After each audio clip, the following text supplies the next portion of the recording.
Oke, baik. Assalamualaikum warahmatullahi wabarakatuh. Selamat siang.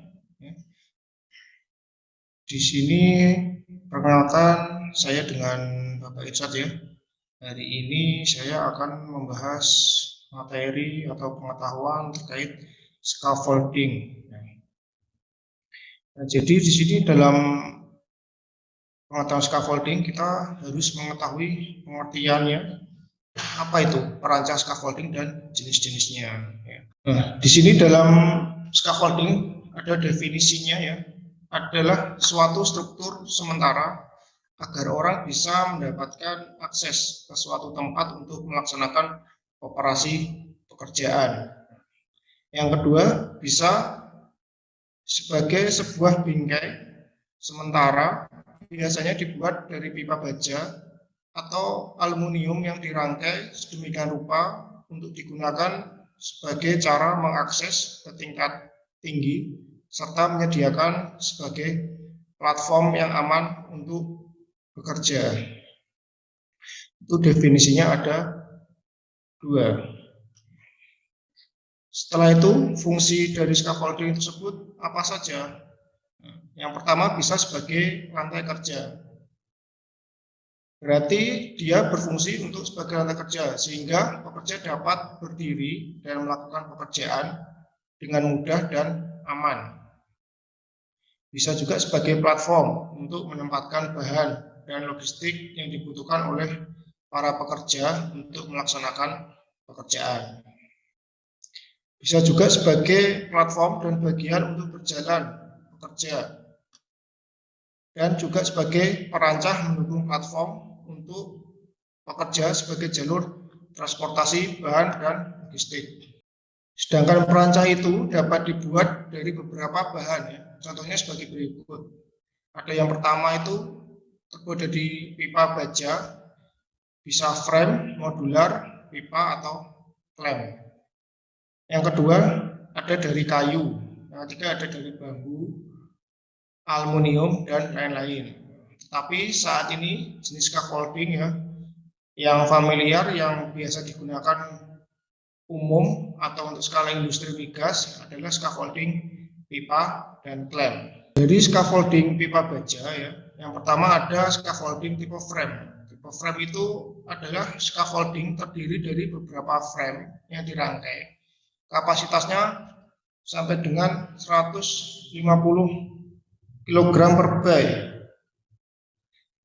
Yang kedua ada scaffolding modular, terdiri dari pipa-pipa yang disiapkan penyambungannya atau fittingnya dengan kapasitas kekuatannya 200 kg per bay.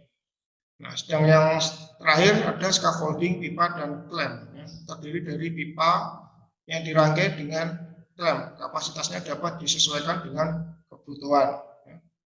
Ini di bawah ada gambar dari beberapa jenis scaffolding ya, ada frame, ada modular dan juga pipa.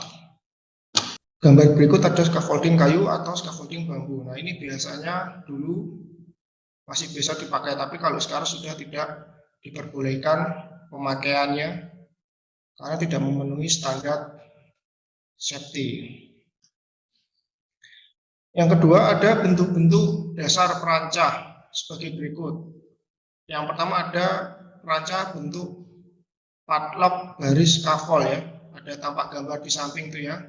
Nah, yang dimaksud padlock baris scaffold apa? Adalah scaffold tunggal upright atau standar yang ditetapkan di luar perimeter gedung dan juga sebagian didukung oleh struktur. Jadi kalau kita melihat gambar samping ini, dia kakinya satu sisi bertumbuh pada lantai bawah, sisi yang lain badannya menggantung mengikat ke tembok atau bangunan gedung. Yang kedua ada scaffolding independen perancah. Yang dimaksud scaffolding independen perancah adalah scaffolding yang memiliki dua baris standar yang terikat oleh batang melintang yang disebut transom. Tampak gambar di samping ini ya. ada contoh scaffolding independen. Jadi yang dinamakan independen adalah kaki-kaki standarnya itu dia berdiri sendiri di atas tanah atau landasan. Sebenarnya dalam faktor-faktor yang perlu dipertimbangkan untuk memilih scaffolding. Yang pertama, bisa mudah, murah, dan aman. Tetapi tetap harus memenuhi syarat-syarat rancang bangun scaffolding. Yang pertama, dia harus kuat. Artinya mampu menahan beban sesuai kebutuhan. Baik itu beban berat, beban sedang, atau beban ringan. Selanjutnya, stabil, tidak mudah bergeser atau berubah posisi atau bentuknya.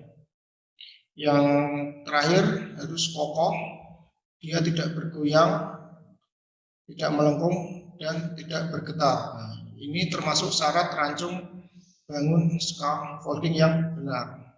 Berikut tampilkan tabel persyaratan umum scaffolding independen. Ya.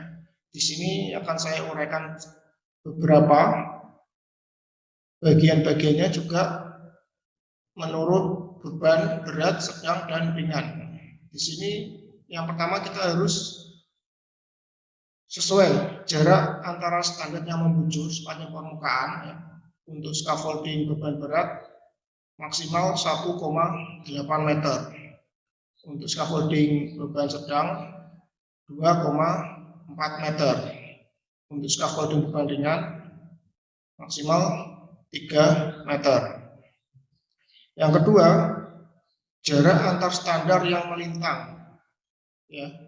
Untuk scaffolding beban berat maksimal 1,275 meter. Untuk scaffolding beban sedang 1,8 meter. Dan untuk scaffolding beban ringan 2,4 meter. Masing-masing tinggi berdiri bebas maksimum adalah 3 kali minimum lebar di bagian bawah atau landasan. Dan maksimum tinggi adalah 45 meter.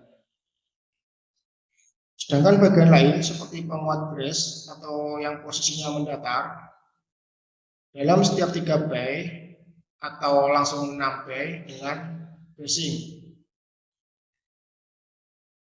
Itu untuk yang mendatar. Sedangkan untuk penguat brace untuk yang posisi tegak bisa dengan awalan 3 kali minimal lebar bagian bawah. Selanjutnya setiap 4 meter sampai 8 meter dan bracing setiap liftnya. Sedangkan untuk kategori maksimum beban setiap bay untuk scaffolding beban berat maksimum itu mencapai 675 kg. Sedangkan untuk scaffolding beban sedang maksimum beban yang bisa diterima adalah 450 kg dan untuk scaffolding beban ringan sampai 225 kg. Nah, di sini juga akan saya uraikan maksimum lantai kerja yang dapat dibebani per bay. Ya. Baik itu scaffolding beban berat, sedang atau ringan ya. Jadi nanti sampai ketinggian 15 meter maksimal ada 4 lantai kerja. Untuk ketinggian lebih dari 30 sampai 30 meter hanya diperbolehkan 3 lantai kerja. Sedangkan ketinggian 45 meter yang diperbolehkan adalah 2 lantai kerja. Jadi semakin tinggi scaffolding yang kita buat, berarti semakin berkurang lantai kerja yang bisa kita pasang. Terus selanjutnya minimum lebar lantai kerja untuk scaffolding beban berat adalah 1000 mm atau 5 papan. Untuk scaffolding beban sedang 900 mm atau 4 papan. Sedangkan untuk scaffolding beban ringan 450 mm untuk 2 papan. Nah, di sini juga ada ukuran lubang tangga pada platform. Jarak ukuran lubang Untuk pekerja beserta kunci-kunci bisa 450 mm. Sedang untuk pekerja beserta peralatan bisa sampai 675 mm. Selanjutnya maksimum jarak penopang papan lantai kerja atau kayu. Bisa memakai tebal papan 32 mm dengan jarak penopang 1 meter. Jika menggunakan tebal papan 38 mm, jarak penopang 1,5 meter. Jika menggunakan tebal papan 50 mm, jarak penopang 2 meter. Dan jika memakai tebal papan 63 mm, jarak penopang sampai 2,5 meter.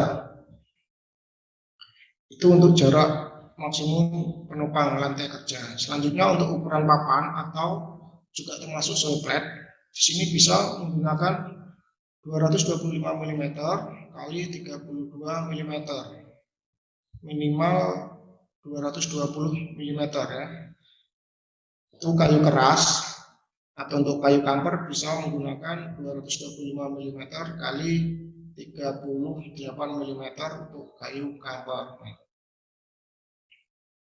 Selanjutnya papan yang diperbolehkan keluar adalah maksimal 150 mm sampai dengan 250 mm.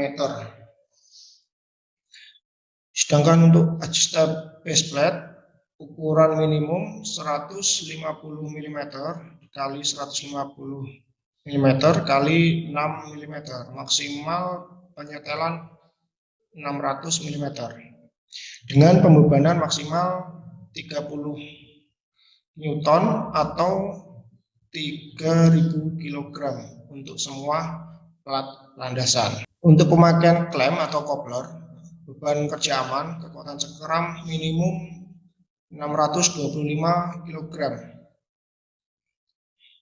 Di sini scaffolding pipa besi ya, diameter luar minimum 48,3 mm dengan tebal 4 mm. Sebelum kita mulai, kita harus memperhatikan hal-hal yang perlu diperhatikan sebelum menggunakan perancah. Ada beberapa hal yang harus diperhatikan.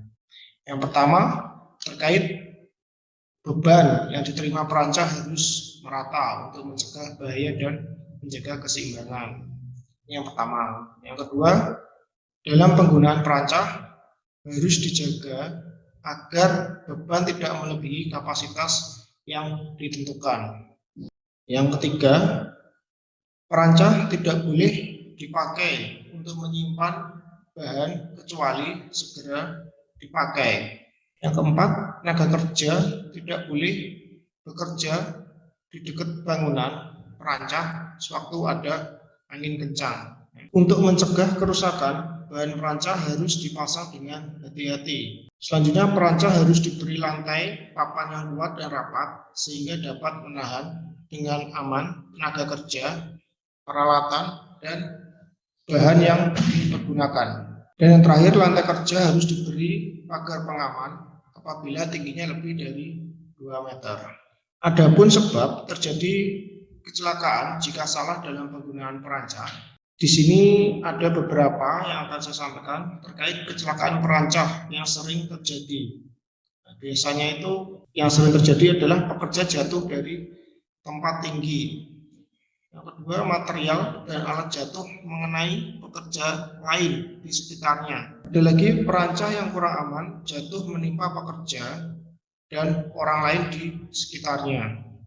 Yang keempat, pekerja terjatuh pada saat naik turun perancah.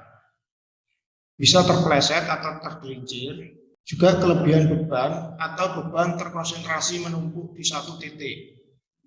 Dan yang mengakibatkan robohnya perancah. Ini sebab-sebab yang sering terjadi terkait kecelakaan dalam penggunaan perancah atau scaffolding. Ya, bisa dilihat di gambar tersebut terlihat jelas.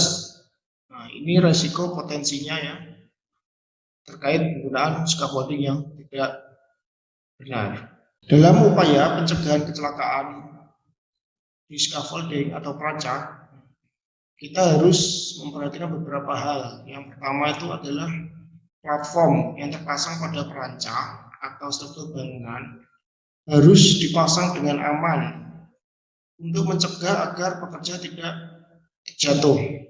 Ukurannya dibuat leluasa dengan lebar minimal 60 cm, diberi rel atau pagar pelindung sepanjang tepi sehingga terhindar dari risiko bahaya jatuh.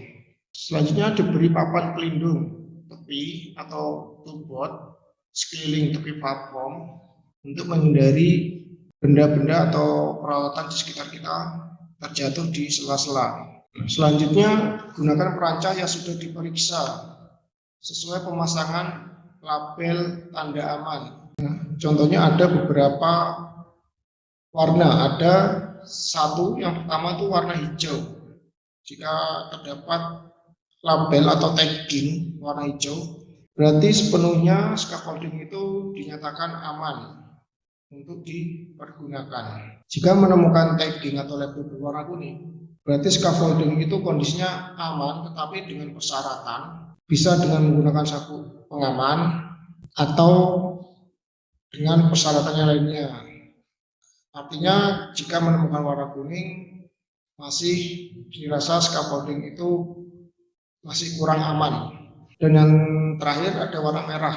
Jika menemukan label atau tagging warna merah sudah dipastikan scaffolding tersebut tidak aman. Artinya perancang tidak boleh dipakai atau dilarang untuk dipakai dalam bekerja. Tapi biasanya secara umum kita temukan dalam melakukan tagging atau label itu warna hijau dan merah saja. Warna kuning sudah jarang kita temukan. Selanjutnya dalam upaya pencegahan kecelakaan yang ketiga, pastikan untuk mengikat material untuk mencegah material tersebut terjatuh. Selanjutnya, batasi jumlah beban untuk mencegah beban atau muatan jatuh dari platform. Dilarang meletakkan material atau membiasakan material berserakan pada struktur bangunan. Ikatlah peralatan ke pinggang atau tubuh untuk mencegah jatuh pada saat yang tidak terduga. Terakhir, rapatkan celah papan plafon untuk mencegah alat dan material jatuh ke bawah. Selanjutnya, dalam upaya pencegahan kecelakaan dalam scaffolding, pinggirkan peralatan kerja untuk menghindari benturan di lantai kerja perancah. Pastikan tempat untuk menahan kaki perancah atau base plate harus kuat untuk menghindari bahaya amblas atau terbenam dalam tanah. Gunakan papan alas dan dongkrak perancah untuk menyangga perancah. Ikatkan perancah yang tinggi pada struktur bangunan untuk keseimbangan. Selanjutnya, sambungkan rangka perancah menjadi satu dan pastikan bahwa klemnya cukup kuat dan ikatlah untuk mencegah perancah ambruk. Selanjutnya, penggunaan perancah yang aman. Kita harus memenuhi beberapa persyaratan. Yang pertama itu adalah syarat yang harus kita penuhi, material perancah harus kuat. Yang kedua, fondasi harus kuat dan stabil. Yang ketiga, struktur perancah harus kuat dan stabil. Yang keempat, lantai kerja harus kuat dan aman. Yang kelima, scaffolder atau pekerja mentaati standar K3. Yang keenam, lingkungan kerja bersih dan rapi. Yang ketujuh, beban sesuai kapasitas perancah. Dan yang kedelapan, akses naik atau turun dengan tangga yang kuat dan stabil. Dalam kita memilih material perancah, kita harus memastikan juga kekuatan mendukung beban dan tekanan suatu proses kerja. Contohnya, perancah berbahan pipa logam dibuat dari bahan yang baik, cukup kuat untuk menahan beban. Pipa harus lurus, tidak berubah bentuk, dan pipa harus bebas karat. Sedangkan untuk perancah berbahan kayu, kayu harus lurus, padat, tak bermata kayu besar. harus kayu kering, tidak membusuk, dan mempunyai urat yang lurus. Usia kayu juga sudah cukup tua. Itu untuk material scaffolding, ada dari pipa juga dari bahan kayu. Nah, selanjutnya dalam melakukan pondasi perancah yang benar, kita harus memastikan pondasi itu kuat untuk menahan beban, berada pada permukaan rata, cukup keras dan stabil. Yang vertikal bisa langsung ditempatkan pada permukaan besi dan lantai beton. Gunakan base plate untuk mencegah pergeseran. Hal yang perlu diperhatikan dalam pemasangan pondasi perancah, yang pertama itu harus memastikan permukaan harus datar. Yang kedua, bahan pondasi tanah harus dipadatkan dan kedap air. Jika perlu digali dan diganti batu pecah dan dipadatkan kembali. Untuk pondasi langsung atau pondasi setempat, gunakan balok kayu sesuai dengan kapasitas beban perancah yang akan digunakan. Dalam konstruksi perancah, terdapat beberapa komponen utama struktur perancah. Yang pertama ada batang vertikal, ada batang yang membujur, ada batang melintang, dan batang palang penguat. Untuk menyatukan komponen utama diperlukan aksesoris seperti penyambung dan pengunci atau joint pin atau tali bisa juga. Untuk pengikat atau penahan menggunakan lem, swivel atau tis. Dalam penggunaan lantai kerja atau platform harus memperhatikan beberapa syarat. Papan atau plat besi lantai harus kuat dan rapat sehingga dapat menahan dengan aman pekerja, peralatan dan bahan yang digunakan. Lantai kerja harus diberi pagar pengaman apabila tingginya lebih dari 2 meter. Tenaga kerja menuju lantai kerja harus melalui tangga perancah. Sedang untuk pekerja atau operator perancah atau bisa disebut juga scaffolder harus menggunakan APD standar ya. Contohnya harus selalu menggunakan safety belt, safety harness, sepatu keselamatan kerja, topi keselamatan, dan sarung tangan. Alat pelindung diri harus sesuai berfungsi menurut standar yang dikeluarkan oleh pabriknya. Dan yang paling penting harus memenuhi dan mentaati semua syarat K3 perancah yang sudah diwajibkan. Dalam lingkungan kerja, pembuatan scaffolding, kita juga harus memperhatikan beberapa hal untuk membuat lingkungan kerja yang aman. Yang pertama bisa diberi pagar keliling agar tidak dimasuki orang yang tidak berkepentingan. Menyediakan jalan akses yang aman untuk lalu lintas, alat material, dan orang. Jika menggunakan perancah dengan tinggi 5 meter harus dipasang jaring pengaman atau protective net. Untuk melindungi dari kejatuhan material harus dipasang perisai pengaman atau protective sail. Sedangkan perisai pengaman dipasang dengan sudut 200 sampai 300 derajat, bisa dilihat nanti pada gambar. Untuk selanjutnya, jalan keluar bagi pekerja harus cukup lebar dan tidak licin. Perlu pengaturan yang memadai untuk penyimpanan material, baik di dalam maupun di luar tempat kerja.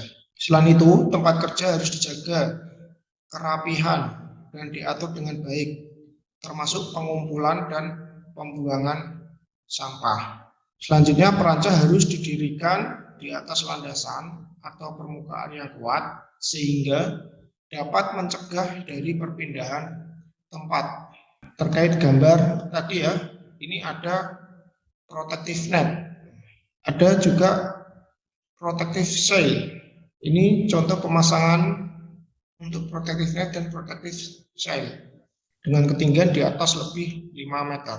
Ini gambar perisai pengaman atau protective sail ya. Ini biasa digunakan untuk menahan material-material atau benda jatuh ya. Harus menggunakan protective sail. Biasanya di bawah ini terdapat area bisa orang bekerja, juga ada mungkin daerah pemukiman. Nah, ini wajib diberi perisai pengaman dalam kita bekerja, harus diberi perisai pengaman untuk meminimalisir potensi risiko material terjatuh menimpa orang di bawah atau lingkungan sekitar area kerja kita. Selanjutnya, dalam pemakaian tangga perancang yang aman harus memperhatikan beberapa hal. Usahakan sewaktu membawa barang tidak bertumpu pada tangga atau gunakan alat pengangkat. Sebagian besar kecelakaan disebabkan karena ketidakseimbangan atau memaksa menjangkau jarak yang terjauh. Dan jangan menjulurkan badan terlalu jauh dari tangga. Cara yang terbaik adalah memindahkan tangga pada posisi aman. Baik, kita lanjut ke materi selanjutnya ya. Dari sesi 1 setelah tadi ada pengenalan terkait scaffolding, ada terkait sisi K3 scaffolding. Nah, di sini saya akan membahas terkait dari bagian-bagian dari scaffolding atau perancang. Ya. Jadi bagian-bagian scaffolding itu ada beberapa. Ya. Di sini ada contoh scaffolding yang sudah terpasang. Ini udah bagiannya udah lengkap. Kita mulai dari bawah ya. Dari bawah kita bisa mulai dari base plate. Nah, ini bagian base plate ini bisa ada beberapa bagian, juga ada joint connection atau post, dia berada di bawah untuk dikaitkan pada standar. Yang dinamakan standar yang mana? Yang dinamakan standar adalah pipa yang vertikal ke atas, penopang kaki-kakinya. Ada beberapa bagian standar, ada juga kita nanti akan memasang ledger bagian pipa yang vertikal. Dalam pemasangan, ledger harus berada di bagian dalam standar. Ya. Selanjutnya, setelah pemasangan ledger, kita lanjut ke pemasangan transom. Dalam pemasangan transom, yang benar adalah dia berada di atasnya ledger. Ya, perlu diingat-ingat ya. Jadi dalam pemasangan ledger, transom harus berada di area dalam standar. Sedangkan untuk bracing itu akan berada di area luar. Setelah kita memasang bagian-bagian tersebut tadi, kita akan memasang platform. Ya. Platform ada terdiri dari beberapa macam. Bisa kita nanti penambahan padlock jika jarak antar standar dirasa terlalu lebar, kita bisa menambahkan nanti padlock di antara ledger untuk menstabilkan atau membuat kokoh platform yang kita buat. Dalam membuat platform, kita juga harus menyediakan guardrail ya. Guardrail terdiri dari ada mid rail dan top rail.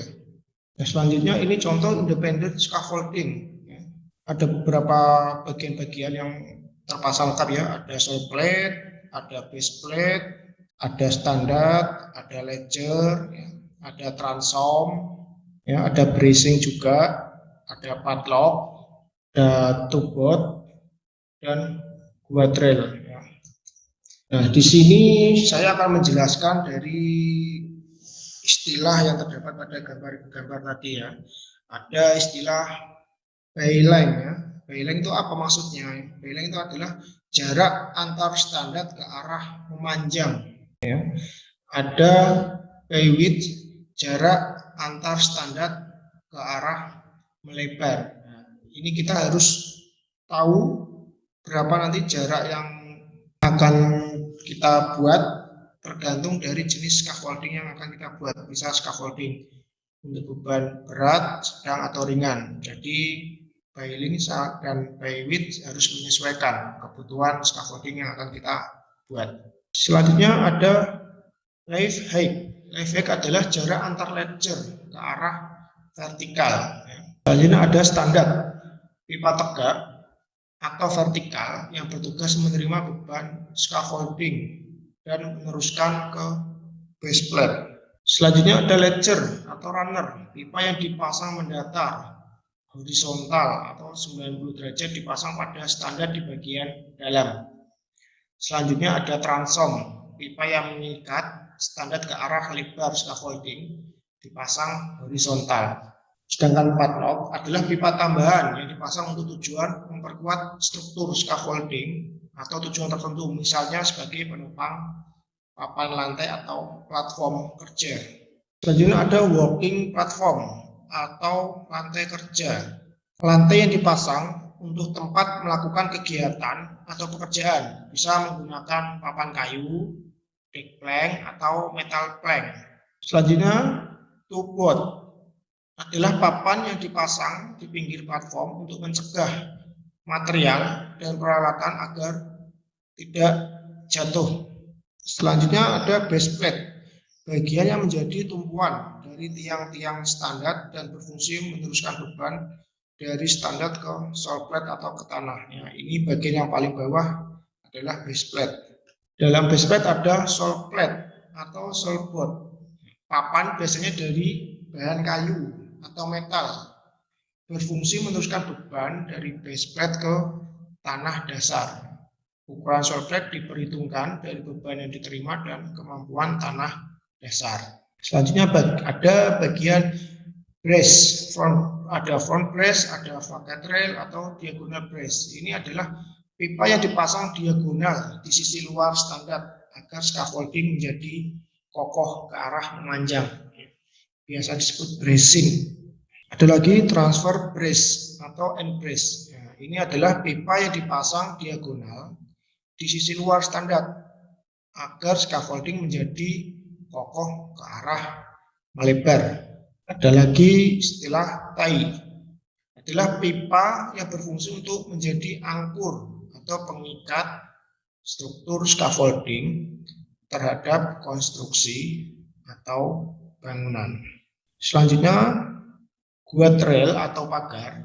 Ini pipa yang dipasang sebagai pagar pada platform untuk melindungi pekerja. Bisa menjadi gantungan body harness atau kerekan atau troli untuk transfer material. Terdiri dia dari pipa top rail dan mid rail. Berarti kalau top rail itu pipa yang paling atas, kalau mid rail itu yang bagian tengahnya. Selanjutnya bagian klem. Klem komponen yang digunakan untuk merangkai dua pipa bersilangan. Klem terdiri dari dua jenis, ada klem hidup, swivel klem, dan klem mati atau rigid klem. Bedanya ini, jadi untuk klem hidup ini biasanya kita pergunakan dalam pemasangan bracing, sedangkan untuk klem mati kita pemasangan untuk rangkaian scaffolding, ya, bisa antara standar dan ledger atau transom, bisa menggunakan klem mati. Selanjutnya ada joint pin. Joint pin komponen untuk menyambung pipa atau frame. Ya, jadi fungsinya dia untuk menyambung. Selanjutnya ada footy atau outrigger. Nah, di sini adalah pipa yang berfungsi untuk menjadi angkur dari struktur scaffolding agar kokoh dan lebih kuat. Biasanya dia itu melebar ke arah luar, jadi semacam penopang. Yang terakhir ada ledger atau tangga. Tangga untuk akses agar pekerja dapat naik menuju lantai kerja atau ketika turun ke bawah. Nah, di sini terdapat gambar, ya, scaffold basic komponen. Nah, seperti yang sudah saya jelaskan tadi, ada beberapa komponen, ya. Bisa kita mulai dari bawah. Kita harus pasang seal boardnya dan base plate-nya. Ya. Selanjutnya pasang ada standar, atau di sini ada base lift atau picker lift. Nah, ada juga transfer sectional bracing, ada feed coupler, berarti klem hidup dia untuk bracing, ada swivel coupler. Ya, ini bagian basic komponen scaffold yang benar, ya. Ada terdapat bracing, juga ada transom, ada board dengan guardrail, top mid rail dengan jarak dari platform dari 0 sampai 1,15 meter. Oke ya, tampak jelas ya, bisa dipahami gambar tersebut terkait komponen basic dalam scaffolding. Oke, mungkin dari saya itu saja untuk sesi yang pertama terkait pemahaman scaffolding K3 dan basic-basic komponen scaffolding yang benar.